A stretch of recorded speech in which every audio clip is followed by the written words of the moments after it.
இவனுங்களாம் சின்ன குழந்தைங்க பாவத்தை கொட்டிக்கிறானுங்களே. இவன் வீட்டு குழந்தைங்களா இருந்தா இந்த மாதிரி பண்ணிருப்பானுங்களா? தாசே வாயா. சின்ன பிள்ளைக்கு எடுத்துட்டு ஜெயிலுக்கு போனான் அவன் பையன். அவனுக்கு என்ன பெயில் கொடுத்துருக்காங்களா? உங்களுக்கு எல்லாம் ஊருக்குள்ளாரே விடக்கூடாது, உங்களுக்கு போய் பெயில் கொடுத்துருக்கான் பாரு அந்த அறிவு கேட்டவன். முன்ன நிக்காத, கிளம்பியா. மூஞ்செல்லாம் பார்க்கவே முடியல. மாப்பிள்ள வந்துட்டேன் மாப்பிள்ள. மாப்பிள்ள எங்க அப்பா வந்துட்டாரு, கூப்பிடுறேன்.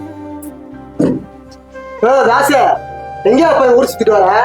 ஐயா அவன் பையன் ஜெயிலுக்கு போயிட்டு வந்து கெத்தா இருக்கிற ஊருக்குள்ள. ஜெயில உப்பு சப்பு இல்லாம சாப்பாடு சாப்பிட்டு சாப்பிட்டு நாக்கு செத்து போச்சியா. உன் கையால நல்ல சாப்பாடா செஞ்சு போட்டு எடுத்துட்டு வாயா.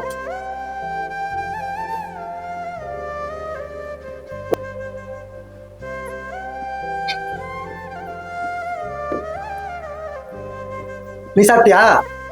சாப்பிட்டோம்பா. ஏப்பா அந்த சின்ன குழந்தைய ஏப்பா இப்படி பண்ண? யோ அன்னைக்கு ஏதோ கஞ்சா பதில் அப்படி பண்ணிட்டேன். சும்மா நச நச நசன அதை பத்தியே பேசிட்டு இருக்கிறேன். என்ன பண்ண முடியும் உங்களால?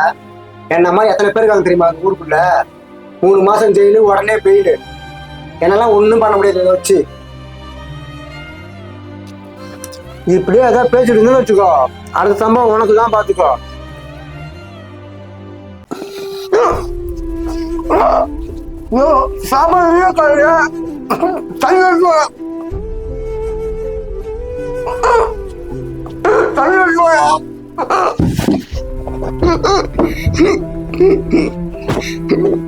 ஏண்டா துடிக்கிறியா?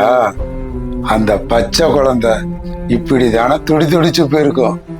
நீ எல்லாம் என் பையனா இருக்கிறதுக்கு தகுதி இல்லடா.